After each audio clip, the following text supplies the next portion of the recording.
Hello and welcome to episode 2 of MMM Sister Stories podcast. Today, Sister Philomena Sheerin tells the story of how she became an MMM sister and talks about her journey along the way. Thank you for listening and we hope you enjoy this episode. My name is Philomena Sheerin and I'm generally known as Sister Phil around here. I was born in County Westmeath, Ireland, and I was 24, 25 nearly when I joined MMM.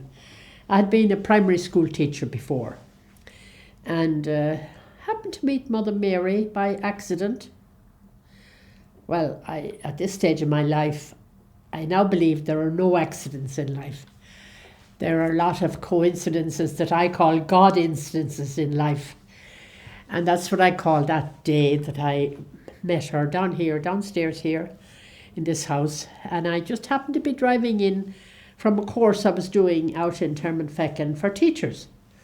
And part of the course was that you could take 3 days off during the year. 3 days holidays with pay. And you could take those 3 days at weekends, you could stretch a weekend and have a good time. So I was here with a boyfriend of mine and I thought I must go in and visit an MMM that I know who was at school with me. And I thought, I'm passing by and I don't know how she is and I must call to see her. So I did. And I met her and she happened to say to me, would you like to see Mother Mary? And I thought, well, she's kind of well known now in Ireland. She's a figure that's known. And I thought, I shouldn't pass by without saying hello or being able to say I saw her. So I met her anyway and she came in, small little woman, dawdled in and asked me who I was and where I'd come from and all about me. And then she said to me, well, you're a teacher, so you'd probably be better off joining a teaching order. She took it for granted that I would, join some congregation, but she wasn't fishing. She said, join some congregation, so a teaching congregation. So I thought, yeah, well, that makes sense. And I went off. She said, who are you travelling with? And I said, my boyfriend's in the car. Oh, she said, you could have brought him in. And I said, well, he didn't want to come in. So, that was it. I joined 3 months later. I went home and couldn't sleep and kept thinking about it. And I joined 3 months later. So that was the beginning. Now, I spent 3 years in preparation here in Drogheda. And then I went and I studied theology in Rome. And when I came back from there, I worked for a year in formation. That's the idea, do theology so you could help in formation. And then I was sent to study social work. And I thought that was a nice combination for my teaching background. And when I had finished that, I was assigned to Brazil. So I went to Brazil and, it was a wonderful place to go to. I mean, the shock of the poverty was just horrible. I'll never forget the shock I felt. That was first times going into those shanty towns, what they call favelas. And but on the positive side, the bishops in Brazil had taken on Vatican II seriously. And the church was organised from the grassroots up in layers like this, up to the top and back down again. And it was a wonderful place to work because, the combination of social work and church work, pastoral work, they just knitted together so easily and so normally and so well. So for me, it was an ideal place to work in terms of, formation of Christian communities and all the people I met there and knew there and discovered. I discovered a wonderful people. Very simple people who had come from maybe the northeast of the country, way up the Amazon direction, and set up in these shanty towns in favelas. But they were always ready to work, to promote one another, not just themselves, one another. and they had faith. They really had faith. They brought faith with them. So it was a matter of, just working with them and leading along and developing. And I suppose it was there that I learned, this notion of political agitation, political activity, because people got involved in it very quickly. Our sisters that had come before me there had been working in doing clinics, small clinics, and going out to the shanties, and then people realising this is not good enough. The government has to be doing something about this. But it was very easy to organise people. They were ready to go,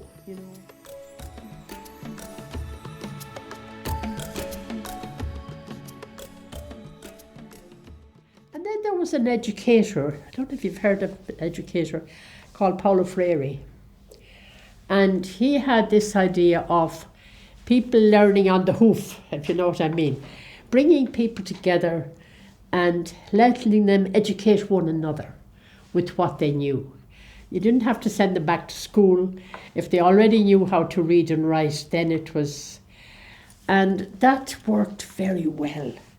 Bringing people together. They learned so fast from one another. Now, they had to have a little orientation and somebody to guide, if you like, because it could get out of hand easily and it could turn into, some of what we have here, some nasty political activity, but they didn't on the whole, Now, of course, they all ran into trouble, I remember the present president, Lula. I remember him when he was a young man working in the iron and steel works. And I remember he got involved in, what they call, what's the word I'm looking for? What do you call it?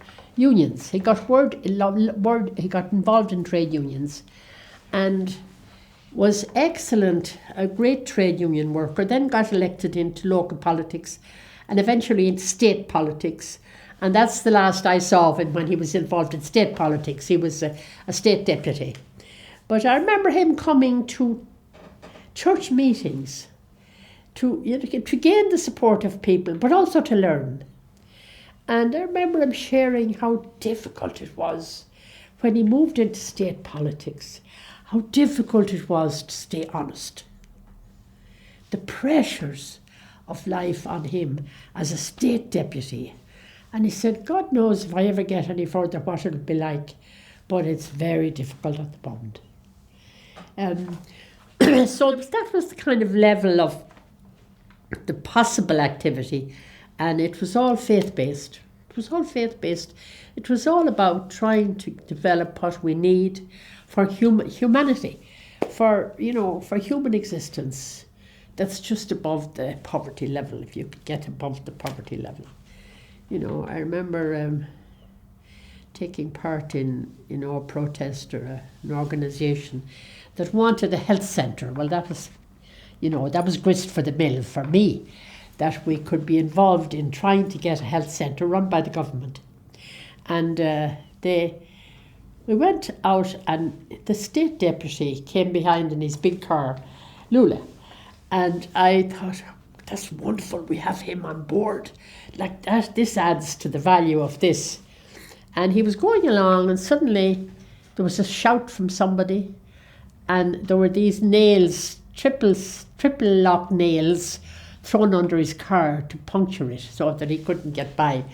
But somebody saw it, shouted, stopped the car, climbed in under the car, pulled them out, got rid of those. But other people, I knew a priest then who was beaten up in the front, It was the beginning of an attempt at a riot. And of course that was always the possibility. But it was a very interesting time to work, faith-wise and socially, a very, very interesting time. It just seems you have, as does Sister Sheila, a huge affinity for visiting. Yes.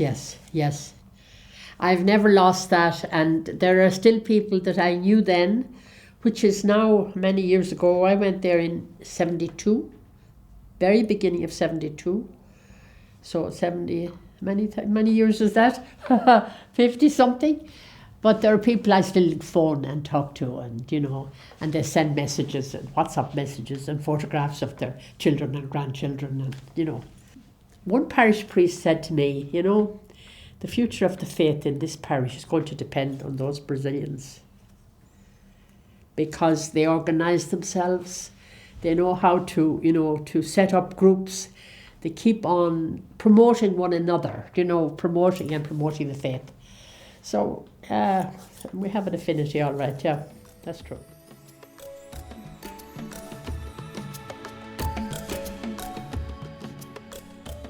I suppose the part that Brazilian part was very special.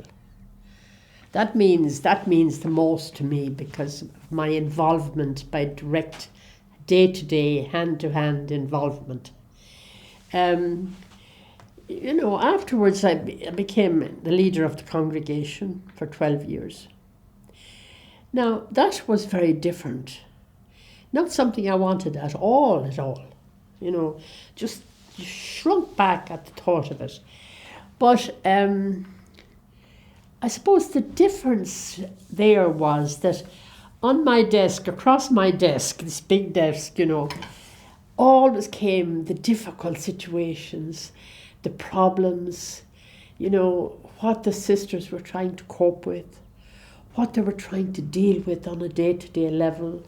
And then, the shortage of what I saw, of the government support, local support, sometimes working alone, trying to slowly grind their way forward.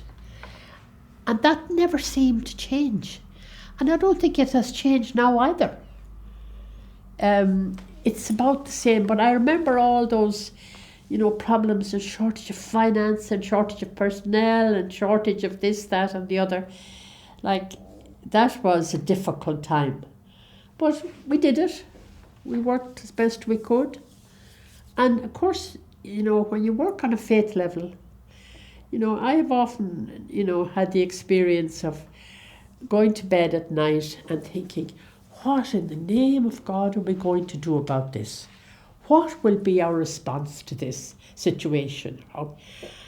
And going down in the morning and finding an answer, finding a solution, at least a short-term solution. But, somewhere out of the blue came, out of faith, I believe it's faith, that talking to Mother Mary and Mary, the Mother of God and all that, the answer often came and the possibility and solutions came. But no, it wasn't easy. Dealing with, the kind of, you've been out, you've seen. Now, maybe it's a little easier now. I don't believe it is. From hearing the stories. Those same shortages are there, distances, I remember talking to a driver when I went out to Kenya, and we went on a trip to see one of the houses we had in Kenya. And the driver said to me, "How did you MMMs find these places? I never knew they existed. I didn't know this place was ever here in our country. And here it is, and you found it. And look at all those poor people, and look at. And I thought, yeah, MMMs always go to the most needy. And that's a reality of life for us. I think, and I don't think it's changed. We're in the most needy places. We keep moving, I call it backwards or forwards, whichever, whatever word you want to use. But we've always gone to the most needy and the most abandoned places, and you'll find MMMs where nobody else has gone before. I remember going to Rwanda after the genocide, a few short weeks after the genocide, and travelling by road from Bujumbura up to Kigali. And we never saw a person. Everybody had disappeared. We never saw a person. And there wasn't a possibility of getting a bottle of water or anything over that 3 to 4 hour journey. Everybody had disappeared. And we eventually set up a house there, to try and welcome the people back and see, which this has happened, but not without a lot of suffering. So, it's interesting. Interesting. Anyway, she's doing cleft palates. And the other day we had a message from her to say she did 33 cleft palates that day. And she's training other doctors to do it. She's a wonderful surgeon. But if you think of that country, there's all our telephone batteries are coming out of there. Do you know there are child labour in those countries working on producing what we need, what we think is a necessity for us. And when you look at the clothes you can buy downtown, and how cheap they are, and you think, what did somebody earn to make those clothes back in China or back in the Far East?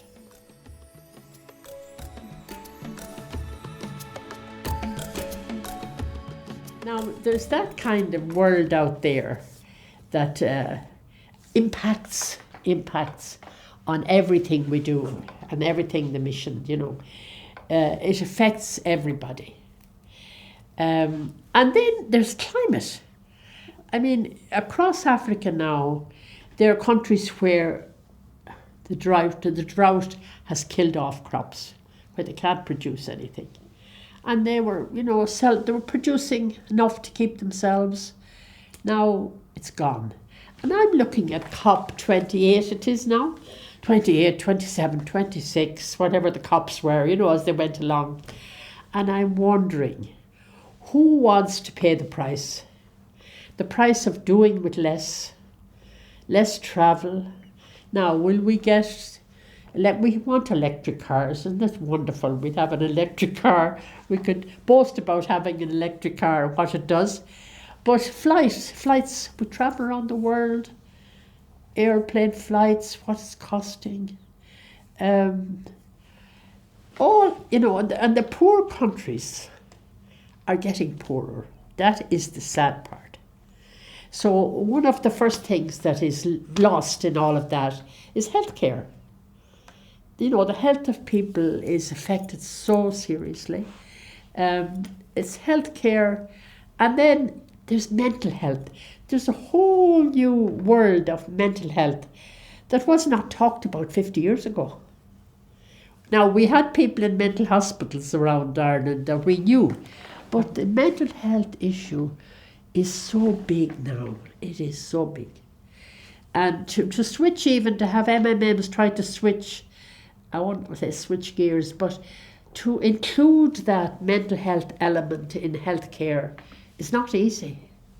It's not easy because, this is where you actually need community involvement, This is where I think my Brazilian experience would come to life, where you could bring people and take on issues and be supportive and helpful. And so,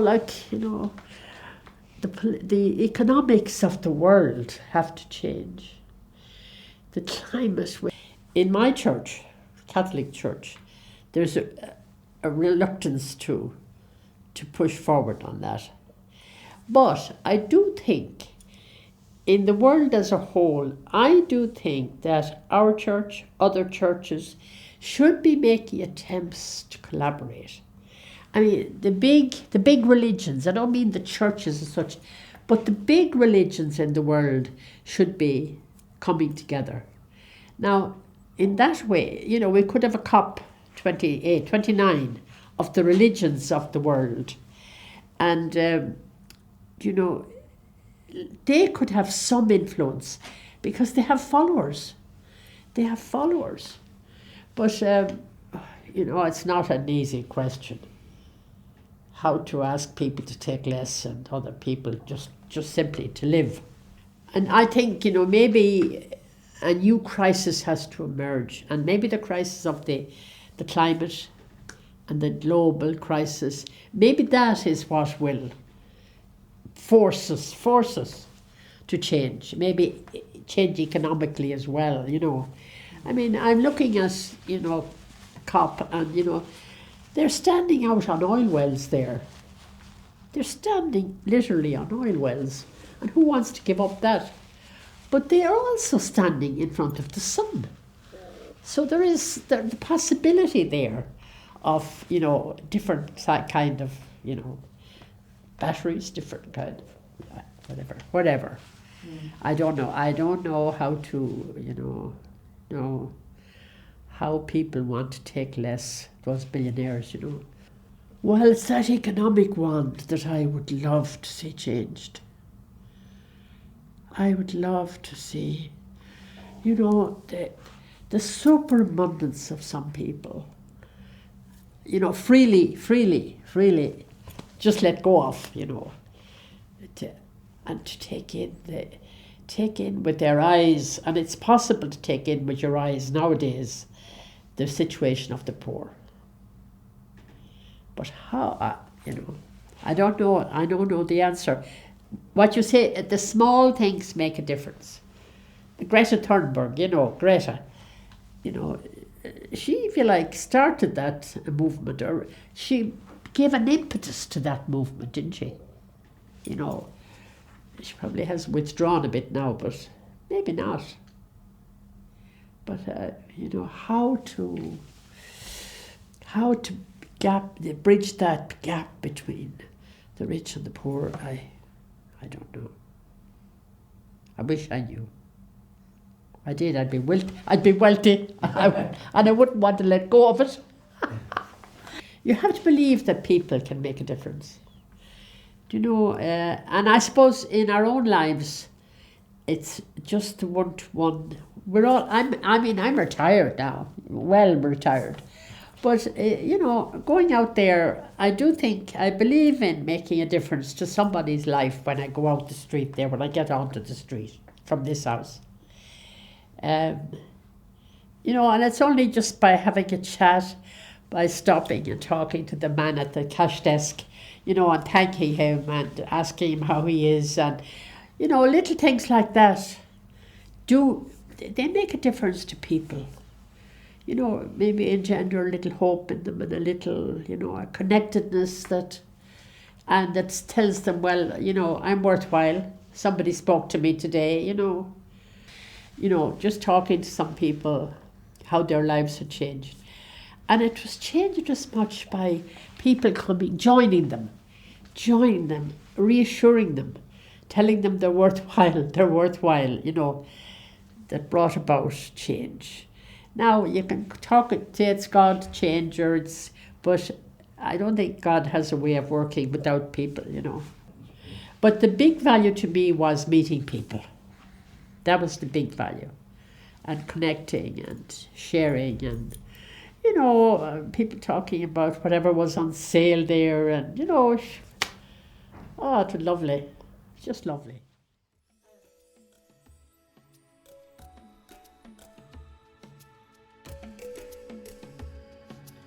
Thank you for listening to MMM Sister Stories. Stay tuned for episode 3.